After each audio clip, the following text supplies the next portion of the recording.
without going over a lot of the things that have already been said, there's a couple of issues that we touched on that have not come out yet, and I think it's fair that they should be brought out. One is looking at the principles, you know, the flaws that they do have. And we did talk about the issue about using terms of investors and investment. Some discussion about whether this is about continuing to treat water as a disposable or a tradable commodity as opposed to a resource that's necessary for life. The main comments that we had is that whatever comes out of this process, it has to be something that is predictable and has some long-term certainty built into it.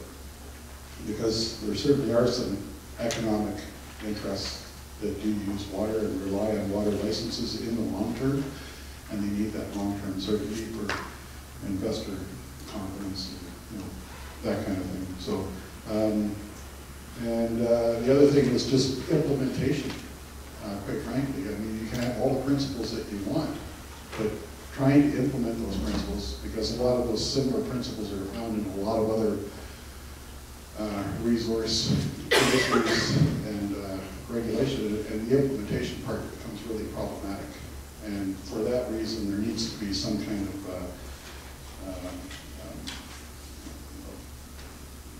prescriptive measures that have to be put in place. And because if you were to actually take these principles and employ them broadly and roll everybody into the whole mix, then you start getting into a situation that needs a huge amount of resources to ensure that those principles are actually adhered to. Great. Thank you. One final table over here. And those tables that we haven't heard from, my apologies, and if you have notes that we can collect, I'll have, if you bring them up to the front here and leave them on the front table when you're having coffee, that would be very helpful. Sir? Thanks. Stephen Henderson. I'll just paraphrase our discussion. The first item that we talked about was the principles seem complicated and maybe they can be split into two tiers. The discussions that we've heard this morning and the discussions I've heard in other past meetings are generally focused around quality and quantity. And people are either concerned about quantity or they're concerned about quality, and that's what I've kind of heard today. And then I guess the second level of the principles would be these 8 that we've listed here. We felt they were very inclusive of our interests. We didn't think that any should be struck or necessarily added, but maybe they could be tweaked. We focused a lot on number 4 about jurisdiction because of the complexities. There's a lot of different acts involved. One of the words we thought could maybe be changed is rather than saying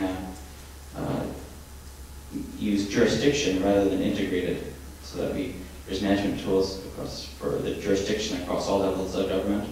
And we felt one of the levels of government is health authorities. There's a lot of concern about health authorities and septic fields and how it contributes to water quality concerns, and maybe that should be addressed more clearly in the Water Act.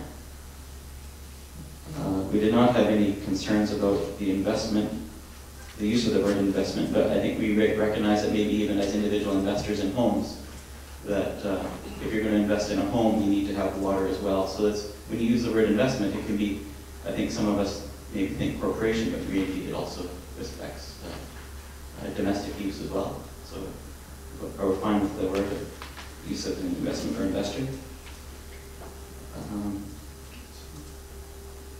Really, there's a lot of discussion about the jurisdiction and the linkages between all the different acts and authorities. And I know there's levels of government that understand it all, but maybe we didn't understand it all at our table.